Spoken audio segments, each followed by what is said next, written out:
చెవులు ప్రార్థనకు వస్తున్నారు ఏంటున్నారో ఇంకో చెవులను చూసారు. మనం ఏం చెయ్యాలి? ప్రార్థన జీవితాన్ని ఏం చేయాలి? మనం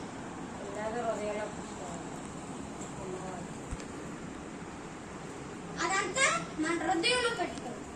తర్వాత పండ మీద ఉన్నారు, త్రోవ పక్కన ఉన్నారు. త్రోవ పక్కన ఉన్నదే పక్షులు చెట్టుకుపోయి. పక్షి అంటే ఎవడు? తెలుసు కదా, పక్క పక్కనే ఉంటాడు, పక్క పక్కనే ఎత్తుకుపోతాడు. మనం వాక్యం వెళ్తా ఆ వాక్యాన్ని తీసుకెళ్ళిపోతాడు, వెళ్ళకుండా చేస్తాడు. వెళ్ళకుండా చేసి అది అక్కడున్న త్రోవ పక్కన ఉన్నది సాతాను గాడు వచ్చి ఎత్తుకుపోతాడు. ఎత్తుకుపోయేలాగా మనం చేసుకుంటాం. సాతాను గాడు అలాగే ఎత్తుకుపోతాడు తెలుసా? మనం ఈ చెవులో చెట్టాం, పర్వాలేదు రోజులేద్దామని ఈ చెవులో చూద్దాం, అది వచ్చి సాతాను గాడు ఎత్తుకుపోతాడు. మనం ఏం చేయాలి? సాతాను ఎత్తుకోకూడదు. ఏం చేయాలి? హృదయంలో భద్రపరుచుకుని అప్పుడు మొత్తం అదంతా వినాలి. చాలా మంది మీరందరిలో ఈ రోజు చెప్తున్నారు, రేపటికి ఎందుకు మర్చిపోతున్నాను చెప్పండి? చెప్పండి మర్చిపోతున్నాను. సాతాను అడగండి, సాతాను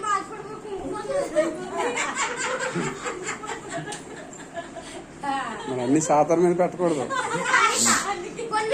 కొన్ని దేవుడు పెడతాడు, కొన్ని సాతాను పెడతాడు. దేవుడు కొన్ని పెడతాడు అంటే అది మనం టెస్ట్ చేస్తాడు, ఇది తట్టుకుంటాడా లేదా అని. దేవుడు కొన్ని టెస్ట్ పెట్టి పరీక్షిస్తాడు, పరీక్షించి ప్రమోషన్ ఇస్తాడు. పరీక్షిస్తే దేవుడు పరలోకానికే ప్రమోషన్ ఇస్తాడు. ఫస్ట్ పరలోకం వెళ్ళాలంటే ఏమన్నా చెప్పండి?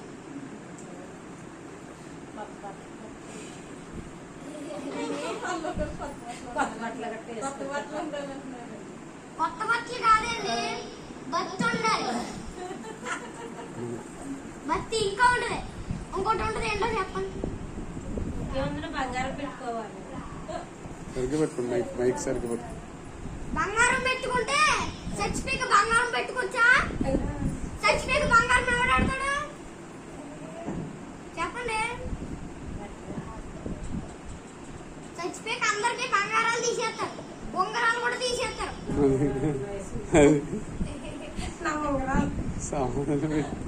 బొంగరాలన్నీ తీసేస్తారు. బొంగరాలు ఉండవు, ఉంగరాలు ఉండవు, బంగారం ఉండదు, కొత్త బట్టలు ఉండవు. ఓన్లీ శరీరం ఎలా ఉందో అలాగే వెళ్తాం మనం. మళ్ళీ వెళ్ళాలంటే మరి ఏముండాలి మనకి? దేవుడి రాజ్యంలోకి వెళ్ళాలంటే ఏముండాలి? అది కాదు, చాలా ఇంపార్టెంట్. ఎవరన్నా చెప్పండి.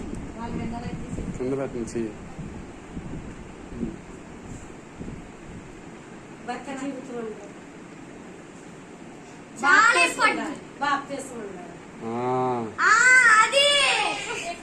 అది కరెక్ట్ ఆన్సర్.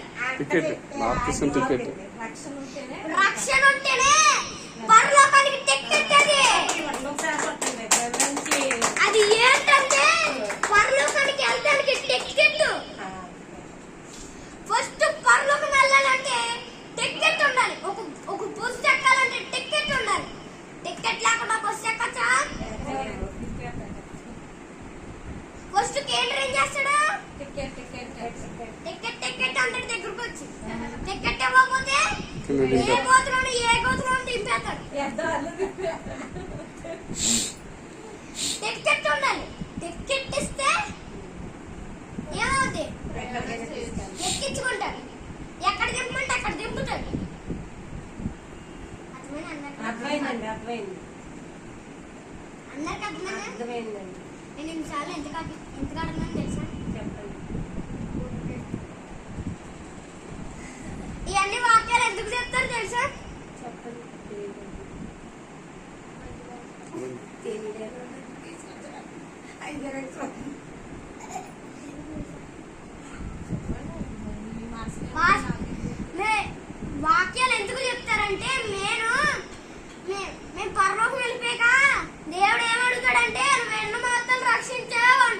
అది అందుకు చెప్తున్నా. అడుగుతారేనంటే వాక్యం ఇప్పుడు మేము పాస్టర్లు అయి ఉన్నా మేము చనిపోయాక ఏమవుద్ది? వాళ్ళకి ఎందుకు చెప్పలేదు నువ్వు అంటారు, ఎందుకు సువార్త ప్రకటించలేడు అంటారు. మేము ఎన్నిసార్లు ఎందుకు అడుగుతున్నాం చెప్పనా? చెప్పండి. కుటుంబాలు రక్షించబడాలని. పరలోకం వెళ్ళిపోయి నన్ను అడుగుతాడు దేవుడు, ఎలా పోతే మీ పేరే చెప్తాను. మీరు వెళ్ళలేదని ప్రభువా మేము చెప్పినంత చెప్పాము, వాళ్ళు ఏం లేదని చెప్తాం. చెప్పినంత గుంతెచ్చుకునే అరిచాము, వాళ్ళే ఏం లేదు. నాకు తెలియదు ప్రభు, వాళ్ళని అడిగి అంటాం. ఇప్పుడు ఎంత గంచి చేస్తున్నాను అడుగుతున్నాను ఎందుకు? పరలోకం మేము మీరు చేయాలి. బాగుండాలని. మీరు బాగోకపోతే ఇక్కడ పాస్టర్ గారు ఏడ్చేసి ఓ ప్రార్థన చేసేస్తున్నారు, కన్నీరు ప్రార్థన చేస్తున్నారు. మా ఊర్లో ఒక ఆవిడకి రాంబాబు అని ఒక ఆయన ఉంటారు, ఆయన కొడుకు చనిపోయారు. ఆయన ఇంట్లో చనిపోయారు. చాలా మంది ఏమో అసలు సెక్స్ అంటే ఇష్టం, ఏ సెక్స్లోనే కొడుకుని ఉన్నారో అని అంటున్నారు చాలా మంది. అందుకు కుటుంబం బాగోలే, ఆవిడకి చెప్పినంత చెప్తున్నారు. మీరు బాగోకపోతే పాస్టర్ గారు చేసేస్తున్నారు ఇక్కడికి. ప్రార్థన చేయాలి. ఎందుకు చెప్తారండి ఇవన్నీ? మనం బాగోలని, మనం ఆత్మీయంగా ఉండాలని ఇదంతా చెప్తారు, బలపడాలని ఇదంతా చెప్తారు. మనం బలపడకపోతే ఆయన ఏం చేస్తాడు? పరలోకి మళ్ళీ మమ్మల్ని అడుగుతాడు దేవుడు, మేమేం చెప్పాలి? మా దగ్గర సమాధానం ఏముంటాయి? ఏమో. అప్పుడు దేవుడికి చెప్పినంత ఏం చెప్తారంటే, నేను చెప్తాం ప్రభువా అన్న.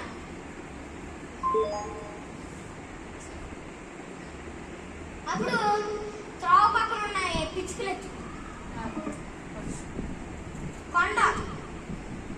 కొండ మీద రాతి నేల మీద కొండ ఉంటుంది, ఆ మొక్క రాదు. ఎందుకు అంటే ఆ కొండ ఒకవేళ మనం కొండ ఎక్కితే ఏమవుతుంది? తొక్కుపడుతుంది. ఎంత ఎండ ఉంటుంది, కాళ్ళు కాలిపోయినంత ఎండ ఉంటుంది. అందుకు ఆ ఎండ ఉండటం వల్ల అది మళ్ళీ మొలవదు, చచ్చిపడుతుంది. దేవుడు మనకి ఎన్నో పెడతాడు, అవన్నీ జయించుకోకుండా మనం సువార్త చేయకుండా ఎలా ఉంటామంటే, ఇలా మామూలుగా ఉంటే దేవుడు ఫస్ట్ మన హృదయాన్ని చూస్తాడు. పాడైపోయిన హృదయాన్ని దేవుడికి వద్దు. దేవుడికి ఏ హృదయం కావాలి? ఎలాంటి హృదయం కావాలి దేవుడికి? చెప్పండి. ఇరిగి నలిగిన హృదయం కావాలి దేవుడికి. మనం ఈ లోకాలు చాలా పాపాలు చేస్తాం అనుకో, ఇంక దేవుడు మన హార్ట్ని తీసుకుంటాడా? లేదు. ఎందుకు తీసుకోడు?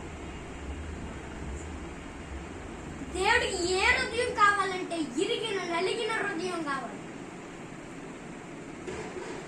కూసునంత చూసేసి తినేసినంత తినేసి దొల్లేదామంటే ఉండదు. ఈ రోజు కనపడిన వాళ్ళు రేపు కనబడతలేదు, రేపు కనబడిన వాళ్ళు ఈ రోజు కనిపిస్తారు.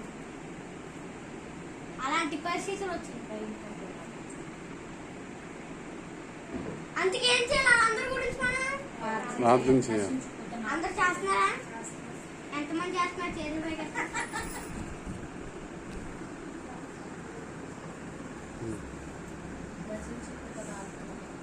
నశించబోతున్న ఆత్మల కొరకు ఎంతమంది చేస్తున్నారు? చేతులు పైకి అందరూ చేస్తున్నారు. అందరూ చేస్తున్నారా? ఎన్నిసార్లు చేస్తున్నారు రోజుకి? ఎన్నిసార్లు చేస్తున్నారు రోజు? ఒక్కొక్కరు చెప్పండి ఫస్ట్. నేను 3 సార్లు చెప్తాను అయితే పిల్లలు నువ్వు చేస్తా 2 సార్లు చేయాలి తెలుసా? 4 సార్లు చేయాలి.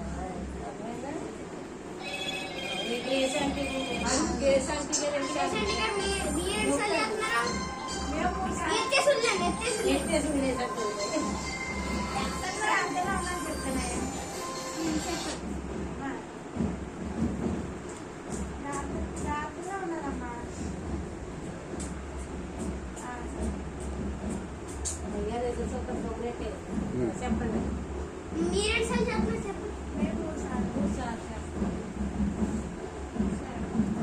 పెద్దోళ్ళు ఎక్కువ సార్లు చెప్తారు. మరి మీరు 2 సార్లు చెప్పండి.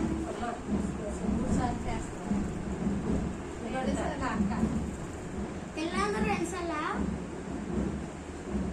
అవన్నీ 2 సార్లు అంటే అక్కగా 2 సార్లు పిల్లలే అది అయ్యగారు అడుగుతారు చెప్పవా ఎన్నిసార్లు చెప్తావా 2 సార్లు చెప్తున్నా ఓకే. సరే. పెద్దోళ్ళు ఎక్కువ చదువుతాయి. పెద్దోళ్ళు ముమ్మారు చేయాలి. 3 సార్లు కావాలంటే ముమ్మారు సమయం ఎప్పుడు దొరుకుతాం ఈ చేయాలి. సమయం ఏ పనులు ఉండకుండా ఖాళీగా పాల మీద కాలేసి కూర్చుంటారు. కూర్చోకూడదు మన అలాగా. మనం ఎవరు? దేవుడి మీద పాల మీద కాలేసి కూర్చోవచ్చా?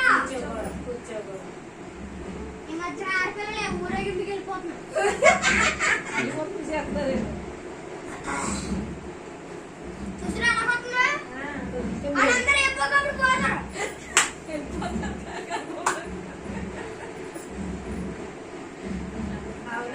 ఎవరైతే డబ్బులు కొట్టారో వాళ్ళు వెళ్ళిపోతారు ముందు. క్రిస్టియన్స్ అందరూ ఇక్కడే ఉంటున్నారు. ఫస్ట్ మంచోళ్ళందరూ వెళ్ళిపోతున్నారు. చట్టాలందరూ డబ్బులు కట్టుకునే వాళ్ళందరూ ఇక్కడే దొరుకుతున్నారు.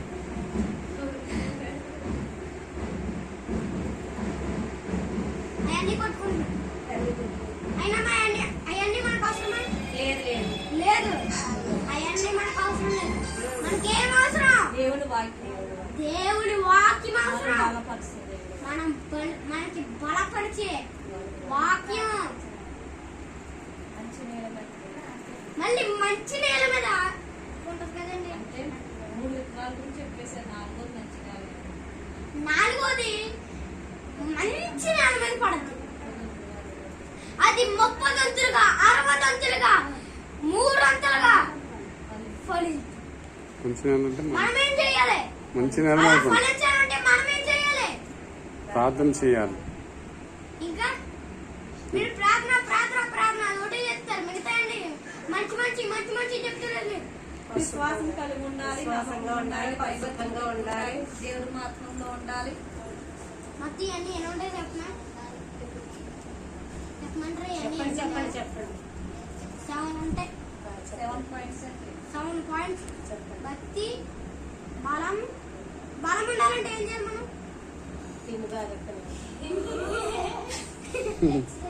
తిండి కాదండి. ప్రార్థన బాగా చేయాలి. ఎక్సర్సైజ్ కాదు. ఎక్సర్సైజ్ చేస్తే బలం ఒకటి వస్తుంది. కానీ మూమెంట్ పెద్ద బలం కావాలంటే ఏం చేయాలి చెప్పు? దేవుడి బలం.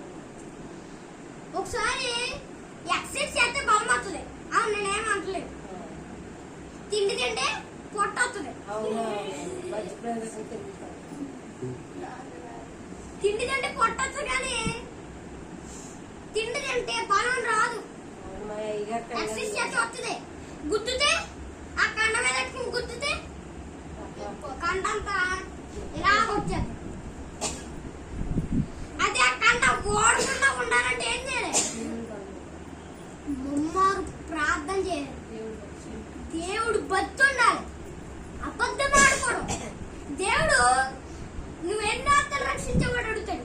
అడిగాక నువ్వు చాలా ఆత్మలు రక్షించమని అబద్ధం ఆడకూడదు. మీలో ఎంతమంది ఆత్మలు రక్షించారు?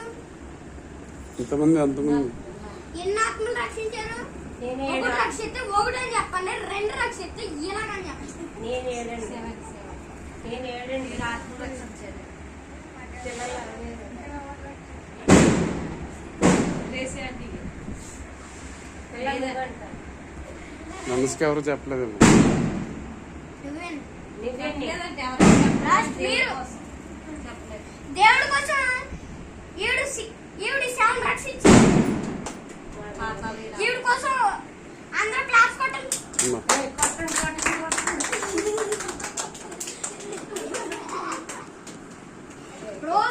నేను ప్రతి వారం పాస్టర్ గారు తీసుకొస్తారనుకుంటా కానీ ఫస్ట్ నేను వచ్చినప్పుడు ఒకటి అడుగుతాను. ఏంటి మీరే చెప్పండి. చెప్పిన వాళ్ళకి మళ్ళీ కొట్టేస్తాను. ఆత్మను రక్షించారు కదా. చెప్పిన వాళ్ళకి మళ్ళీ కొట్టేస్తా. చెప్పు. మీరు కొట్టించుకుంటారా? చెప్పండి. చెప్పిన వాక్యం గుర్తు పెట్టుకోవాలి అంటారు. నేను ఒక్కొక్కసారి పాస్టర్ గా తీసుకొచ్చినప్పుడు ఏం అడుగుతాను మిమ్మల్ని అది చెప్పండి సార్. ఏ వాక్యం చెప్పాలి? ఎన్ని ఆత్మలు రక్షించారు? అది ఎవరికి లేదు. ఎవరికి నీకే కొట్టేస్తున్నా. వాక్యం చెప్పురాను నేను. మీకంతా బోధించున్నాను నేను. నేను కొట్టించుకుంటానా? కొట్టించుకోకూడదు. దేవుడికే పని. దేవుడు కొట్టండి అందరూ ఒకేసారి. పాస్టర్ గారు కూడా, పాస్టర్ గారు కూడా. నాకు వద్దు చెప్పట్లు. వందనాలు దేవుడా. ఒకవేళ నేను ఆన్సర్ చెప్తే దేవుడు కొట్టండి సార్. నాకు వద్దు. దేవుడు మరి ఈసారి ఎప్పుడన్నా నేను ఆన్సర్ చెప్తే దేవుడు కొట్టండి సార్. ఒకవేళ మీరు చెప్పినా వీళ్ళందరూ కొడతారు. ఒకవేళ పిల్లలు చెప్పినా వాళ్ళకి కొడతారు. ఎవరైతే చెప్తారో వాళ్ళకి కొడతారు. పాస్టర్ గారు మీరు ఎవరికొచ్చి ఆన్సర్ వేస్తారో వాళ్ళు చెప్తారో వాళ్ళందరికీ వీళ్ళందరూ కొడతారు. ఓకే.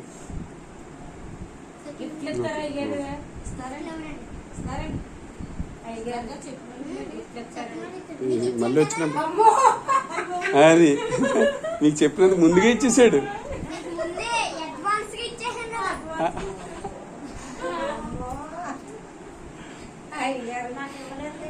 మీరు చెప్పలేదు కదా. మీరు చెప్పలేదు కదా. ఎవరికో చెప్తారో వాళ్ళు చెప్తాం. ఆవిడ చెప్తారని ముందుగా చెప్తాం. ఆవిడ ముందుగా చెప్పేశారని అనుకుంటే దేవుడి ప్రేమతో గిఫ్ట్ ఇచ్చేసాడు అడ్వాన్స్ గా. ఏ బాబా అందులోకి వెళ్ళిపో. పిల్లలకి ఏం కావాలి? పెన్నా పెన్సిల్? మళ్ళీ వచ్చినప్పుడు తెస్తే కొద్దిగా ప్రార్థన చేసి నువ్వు తీసుకొస్తారు. చెప్తే నీకు పెన్సిల్ వస్తుంది. ప్రేయర్ చేసి తీసుకొస్తారని.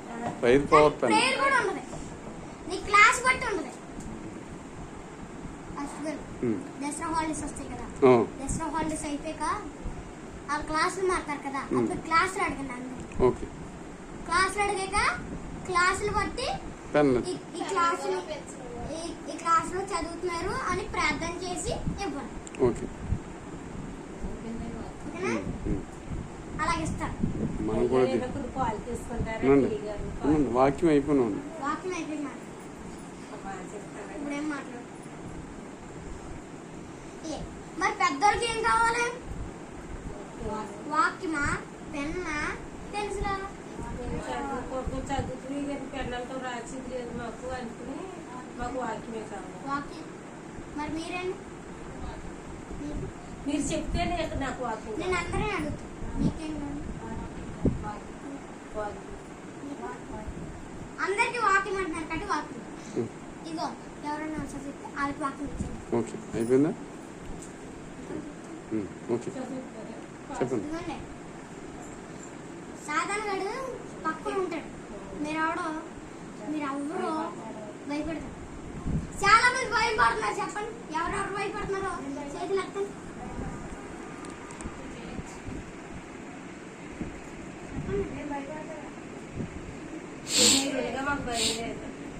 నీరుండగా కాదు ఎంతమంది భయపడారు? మేము భయపడలేదు. ఎంతమంది భయపడారు?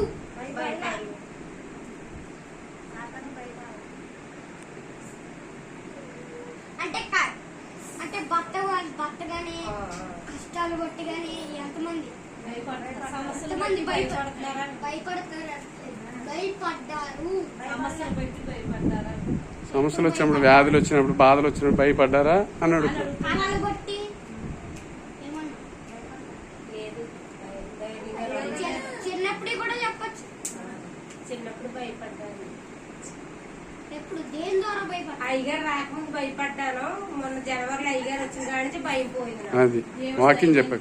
వాక్యం వాక్యం ద్వారా వాక్యం ద్వారా భయం పోయింది. అవునుగా. అవును. నీకండి దేవుడితో మాట్లాడి భయపడలేదు అని అడిగాను. ఎంతమంది భయపడలేదు అని అడిగాను. భయపడలేదు ఏ విషయంలో